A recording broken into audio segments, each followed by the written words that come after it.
kung ano ipapagawa sa atin. Yung pala, ginawa lang tayo taga-sundo. Huwag ka na nga magreklamo. Mabuti pa. Pusin na lang natin to.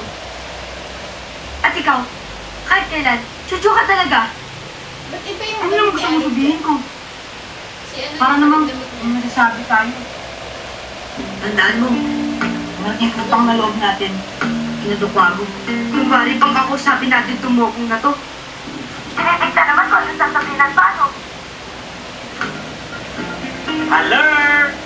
Paalala lang po! Kung ano sinasabi nyo. Excuse lang po, narinig namin lahat. Ano, magsusumbong ka? Naranasan mo na ba mag-football na ikaw ang football? Bigla Kayo Dalo. Tumahimik na nga kayo. Igor, anong sabi? Nag-i-ensayo lang sila, Doc Bossing. Ensayo? Oo, practice ng nila sa patong kayo.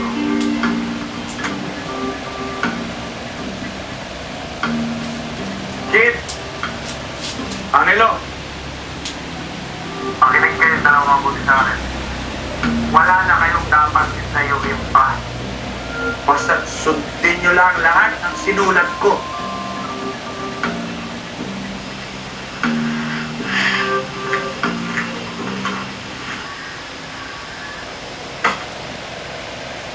Nang. Paano? Ganyan talaga. Bukas ulit.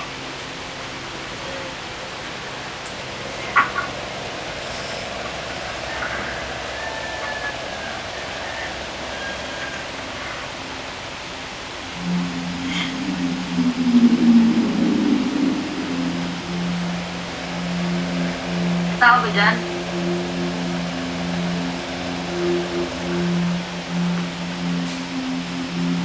Sino nandyan?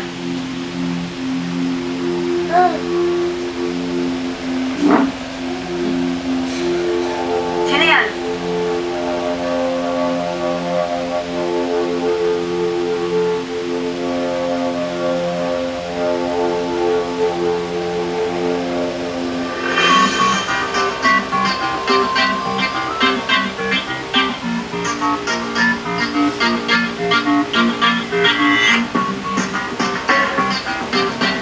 Ano? Naunahan mo ba? Oo naman! Ako pa. Pero, bigla na nang mawala. Eh, di ba nga nagiging invisible siya? Sinabihan na nga tayo ni Doc Wago eh. Dokwago? Aba, parang Dr. Kagaw Sino yan, Dr. Kwago yan?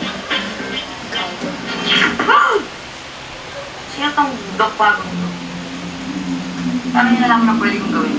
Sino ba kayo?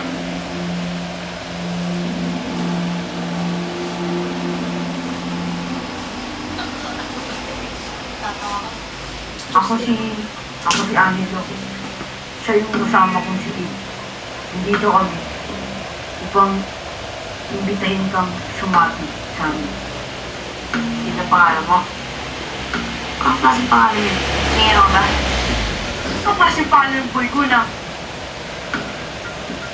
kasapi kami ng isang liyong na organisasyon na ang tanging layunin ay ang bantayan at ipagtanggol ng Pilipinas at ang mundo.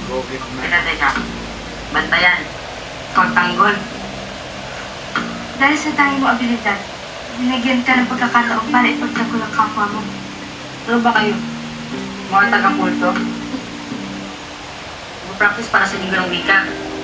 Hindi na kayo magsalita. Sunggaban mo ang pagkakataon na nagamitin yung talino mo upang sa ikabubuti ng isang katao mo. Wala akong pakialam sa katawan. Ang plan ko lang, kakainin ko bukas. Kaya magsipag niya ba sa sermonan?